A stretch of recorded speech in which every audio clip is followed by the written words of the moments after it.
एक स्थान पर परम पूज्य गुरुदेव ने लिखा है कि मनुष्य के शरीर के अंदर दो चीज़ें हैं। एक चीज़ जिसको हम रचना कहते हैं, जिसको हम काया कहते हैं। इस काया का काम बड़ा सीमित है। सोना, जागना, खाना, विसर्जन करना, बोलना, सुनना, प्रजनन करना, ये सीमित काम है। खाया पिया, बच्चे पैदा किए, जिम्मेदारी में सारी जिंदगी भर लगे रहे और उसी जिम्मेदारी में लगकर सारा जीवन व्यतीत कर दिया। घटिया जीवन, पशुव्रत जीवन। खाने के लिए कोई अच्छा खाता है, कोई साधारण खाता है, कोई गेहूं को खाता है, कोई बाजरा खाता है। पहनने के लिए कोई शानदार पहनता है, सिल्क का कपड़ा, कोई साधारण पहनता है, लेकिन तन सभी ढकते हैं।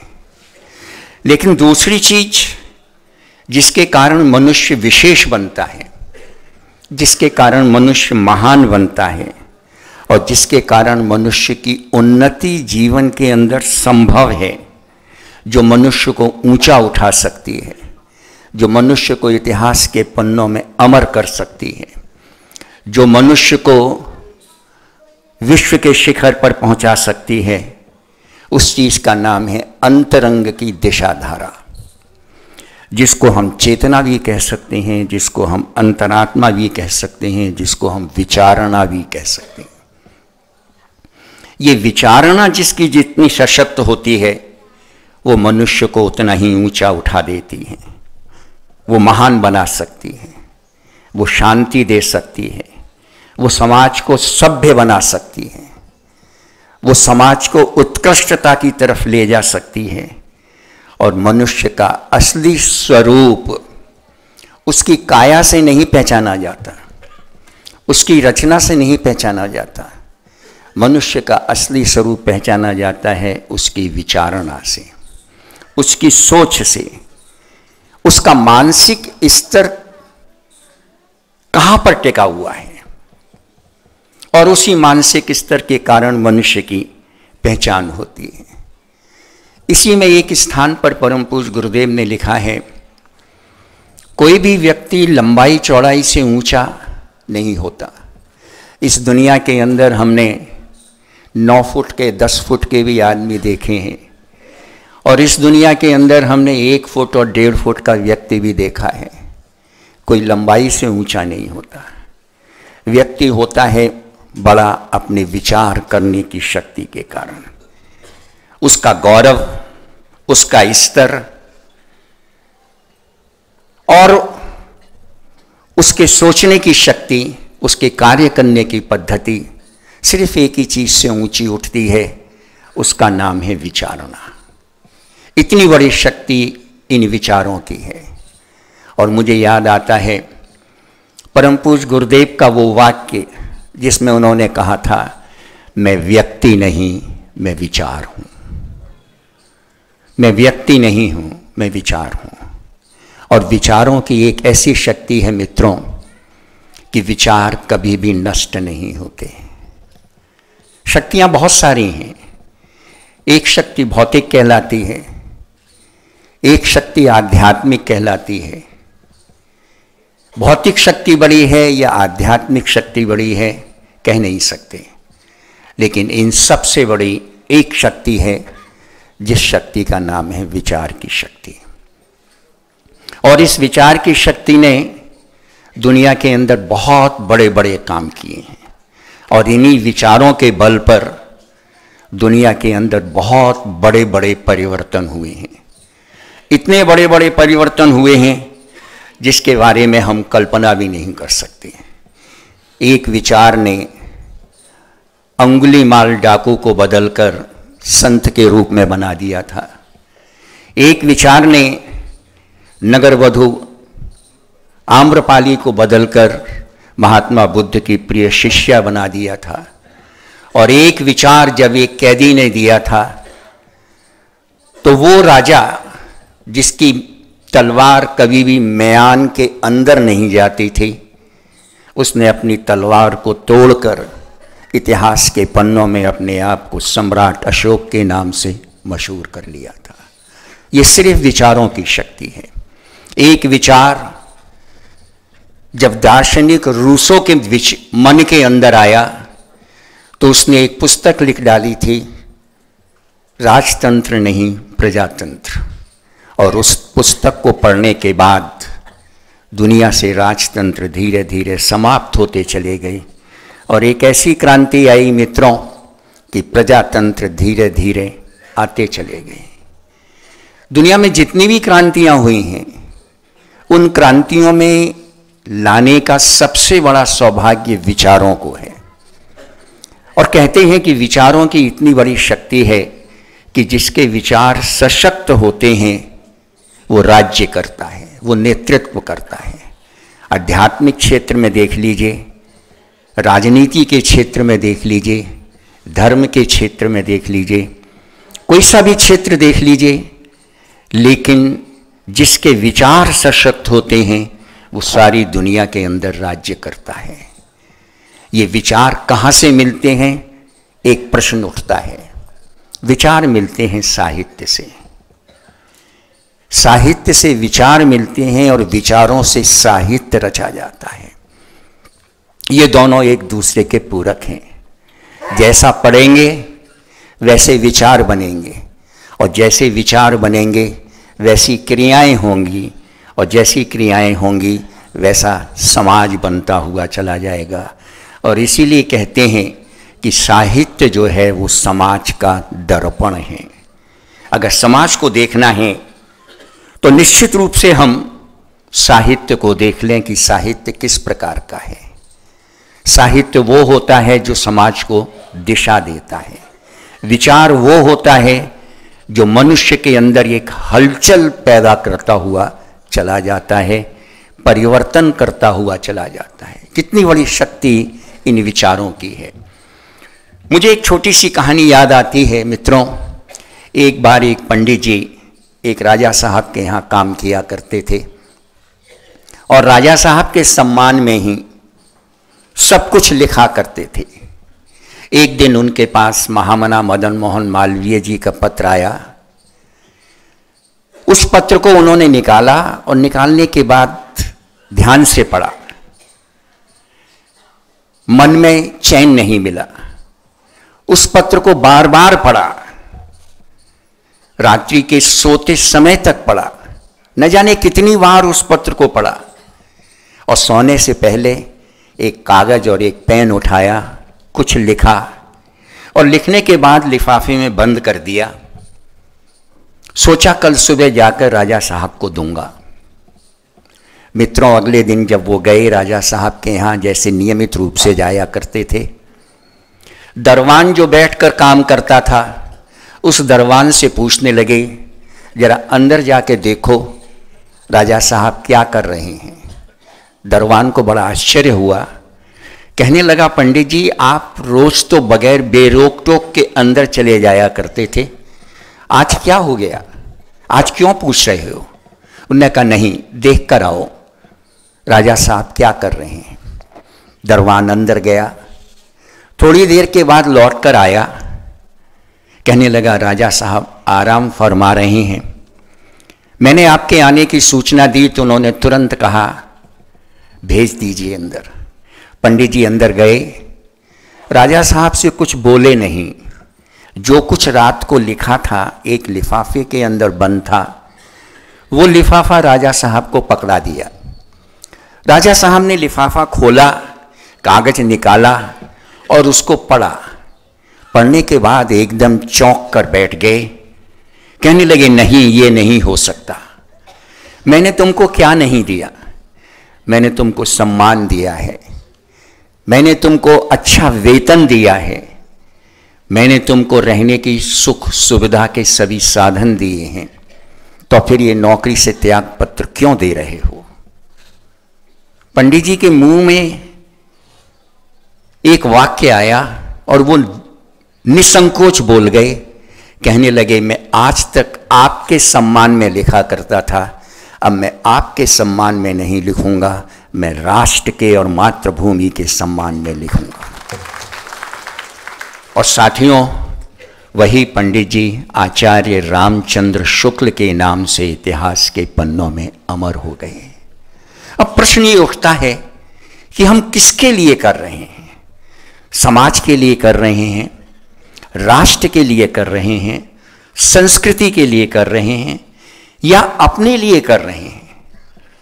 अगर संस्कृति के लिए कर रहे हैं और राष्ट्र के लिए कर रहे हैं तो मित्रों, हमें अपना सब कुछ न्यौछावर कर देना चाहिए, क्योंकि राष्ट्र अगर रहेगा, संस्कृति अगर रहेगी तो हम रहेंगे, और संस्कृति और राष्ट्र अगर मिट गया तो हमारा अस्तित्व भी खत्म हो जाएगा।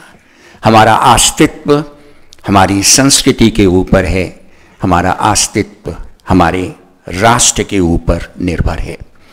परम पूज्य गुरुदेव ने एक स्थान पर लिखा है, जब मैं आज प्रेस में छपते हुए साहित्य को देखता हूँ तो मुझे ऐसा लगता है कि सारी दुनिया का कूड़ा करकट, सारी समाज की अश्लीलता, सारे समाज का अंधविश्वास और कुरीतियाँ इन साहित्य में भरकर रख दी गई हैं। और जैसा साहित्य आज के समाज में व्यक्ति पढ़ता है, वैसे ही उसके विचार बनते हुए चले जाते हैं। हरियाणा के अंदर की घटना, चंडीगढ़ की घटना, ISI की घटना, ये क्यों हो रही हैं? अगर हम इसका कारण जानने का प्रयास करें तो कारण सिर्फ एक है कि हमारे मस्तिष्क के अंदर वैसे विचार पैदा होते हुए चले जा रहे हैं जो सृजनता को जन्म नहीं देते, बल्कि ध्वंसता को जन्म देते हुए चले जा रहे हैं, विनाश को जन्म देते हुए चले जा रहे हैं। आज आवश्यकता है कि उन विनाशकारी विचारों को समाप्त करके सृजनकारी विचारों को प्रवेश दिलाया जाए। और जब ये सृजनकारी विश्वास हमारे मस्तिष्क में प्रवेश करेंगे तो ये सारी चीज़ें समाप्त होती हुई चली जाएंगी। और मित्रों, इसके लिए एक चीज़ की आवश्यकता है कि हम समझदारी दिखाएं। समझदारी क्या दिखाएं? क्या पढ़ना चाहिए और क्या नहीं पढ़ना चाहिए, और किसके लिए रुचि पैदा करनी चाहिए, किसके लिए जिज्ञासा पैदा करना चाहिए। बगैर जिज्ञासा के कुछ भी नहीं होता। एक कक्षा के अंदर 50 विद्यार्थी होते हैं, पढ़ाने वाला शिक्षक एक होता है, लेकिन उन 50 विद्यार्थियों में से 5 की 10 की जिज्ञासा कुछ जागृत होती है, और वो जिज्ञासा जागृत करने के कारण जो कुछ भी शिक्षक पढ़ा रहा है उसको अपने मस्तिष्क में स्थान देते हैं। और न केवल स्थान देते हैं बल्कि उसी जिज्ञासा के वशीभूत होकर उससे कुछ प्रश्न भी करते हैं, उससे कुछ प्रश्नोत्तर भी करते हैं, और वही 5-10 विद्यार्थी अपना स्थान बना लेते हैं कक्षा के अंदर, और बाकी 45 और 40 वो सामान्य स्तर के रह जाते हैं। पढ़ाने वाला एक है, लेकिन विद्यार्थियों की जिज्ञासा कैसी है ये सब उसके ऊपर निर्भर करता है। मुझे एक छोटी सी कहानी याद आती है। एक बार एक बादशाह के यहाँ उसका मुंह लगा नौकर था जो बादशाह की सेवा किया करता था, उसके पैर दबाया करता था। उसको उस समय 5 दीनार मिला करती थी।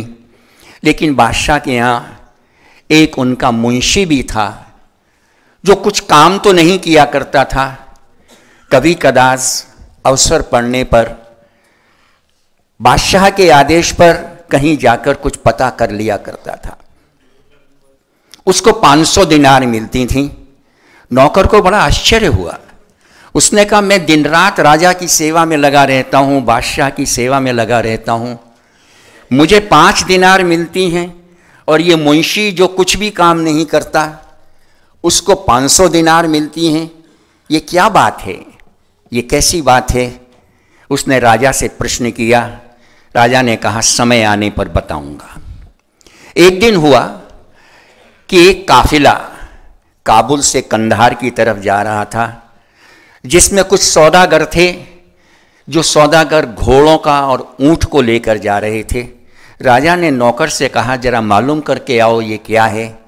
नौकर गया और थोड़ी देर में वापस आया, कहने लगा, महाराज ये सौदागरों का काफिला है जो काबुल से कंधार जा रहा है। थोड़ी देर के बाद उसी बादशाह ने अपने मुंशी को भेजा और कहा, जरा मालूम करके आओ ये क्या है। मुंशी गया और लौट कर आया, कहने लगा, महाराज ये सौदागर हैं जो काबुल से कंधार जा रहे हैं, घोड़ों का व्यापार करते हैं, इनको पैसों की बहुत आवश्यकता है, ये अपने घोड़ों को और अपने ऊँटों को बेचना चाहते हैं। मैंने इन घोड़ों में से 50 घोड़े जो बहुत जवान हैं, बहुत सशक्त हैं, बहादुर हैं, उनको मैंने सिलेक्ट कर लिया है और मैं ये चाहता हूँ कि ये सस्ते मूल्य पर मिल रहे हैं, महाराज इसे आप खरीद लें। राजा ने खरीद लिया। नौकर से कहा, देखो तुम दोनों को मैंने एक ही काम दिया था, लेकिन तुम सिर्फ एक ही चीज़ पता लगा कर आए कि ये काबुल से लेकर कांधार जा रहा था, लेकिन मेरा मुंशी सारी चीज़ें ए से लेकर जेड तक ये क्यों जा रहे थे, किस लिए जा रहे थे, क्या इनका प्रयोजन था, वो सारी की सारी चीज़ें पता लगा कर आया। ये जिज्ञासा के वशीभूत होता है। हमारी जिज्ञासा है कहाँ पर, और जिज्ञासा होती है तो वो नई नई चीज़ों को जन्म देती हुई चली जाती है। साथियों, आज हमको समाज के अंदर श्रेष्ठ साहित्य पढ़ने के लिए जनमानस में जिज्ञासा जागृत करनी पड़ेगी। हमारा लक्ष्य हमको निर्धारित करना पड़ेगा कि हमें कहाँ पहुँचना है, और स्वयं इसकी समीक्षा करनी पड़ेगी।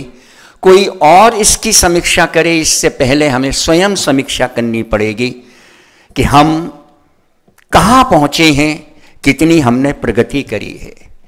मित्रों, एक बार मैं परम पूज्य गुरुदेव के पास गया, 1978 की बात है। परम पूज्य गुरुदेव मुझसे कहने लगे, बेटा अगर तू गायत्री माता के चित्र को मस्जिद में लेकर जाएगा लोग तुझे मारेंगे, तू अगर मेरे चित्र को लेकर कहीं चर्च में जाएगा लोग तुझे मारेंगे, क्योंकि लोग नहीं समझते मस्जिद वाले, गुरुद्वारे वाले, चर्च वाले कि गायत्री माता क्या है, गुरुदेव क्या हैं।